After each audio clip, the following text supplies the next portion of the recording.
I'm wondering if there are other changes in the media ecosystem and sort of how news is being produced or thought of that you think is also impacting the decline in trust.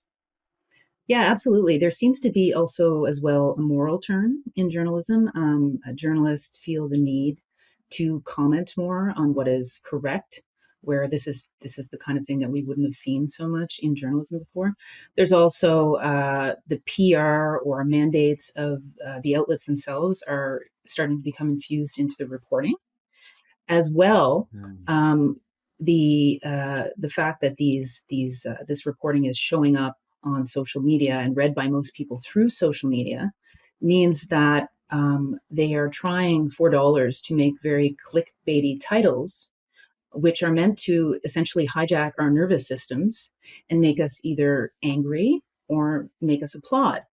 And they have this kind of stuff their audience down to a science. So this is kind of affecting how people read their news. And the problem about most people reading their news on social media is often they won't actually open that article, and so Mm. whatever is in the article doesn't get read.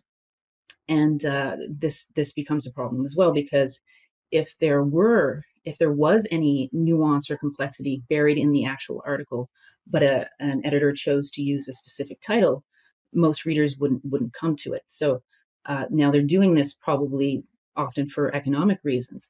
Another problem is Right. the 24/7 news cycle, right? So because things have to come out quickly and outlets are in competition with each other to get that piece out quickly, quick reporting is obviously going to affect quality and accuracy. And the writers are gonna have less time to filter out any possible biases and opinions that is in that reporting. Interesting. Lots of things to explore there. I wanted to go back to what you said about social media in particular and journalists expressing opinions. I'm wondering what your thoughts are on a platform like Twitter, which is public facing, and you have journalists that sort of expressing their personal views on there. So this is something new that we didn't have before the advent of social media. Like you said, there are journalists, Peter Mansford, you have no idea what his view would be on things. Now, a lot of people can sort of go to a journalist's sort of Twitter feed and scroll through it and see what they think on things. Do you think that that is having an impact and sort of coloring people's trust in those journalists to report news objectively? Yeah, absolutely. I mean, if you open up your Twitter feed and all day you're seeing news reporters who write their own stories and gather news, sharing their stories, but on top of that, they're commenting on other stories, and you have a sense of what they think and what they believe.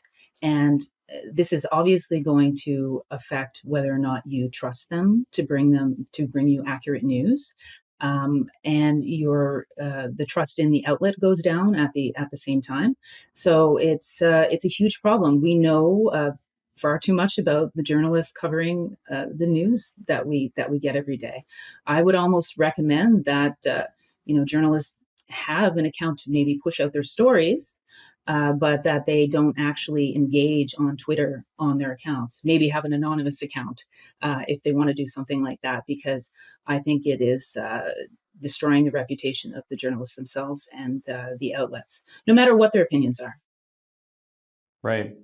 I wanted to touch on the economics too, because I think you make a good point. If we all know that a lot of the big outlets are they've lost a lot of revenue in terms of advertising, they're desperate for eyeballs, so they're very strong incentive for them to have very sort of provocative headlines to get people to try and click through. Is there any way around this for large outlets? I mean, they desperately want to get eyeballs. What else can they do if not have sort of really alluring headlines or polarizing headlines that will at least attempt to get them some clicks? Well, I think the best thing an outlet could do right now is actually to do the opposite of what every outlet is doing. Be that outlet that doesn't do that. Be the outlet that people come to and that they trust. I think that it's sadly that is the niche that is unexplored by most outlets now. I'm not saying that all news on all outlets is not straightforward news. What I'm saying is basically that the labels that have been put and the standards that have been put on certain news have been transgressed, and that journalism outlets and journalists have to get back to standards that don't, in the fine print, include things like strong editorial judgments and bias, because you're telling people how to read the news. And if people read the news and then they look at that and they say, well, you've decided Right. that investigative news can be biased, then you have no respect.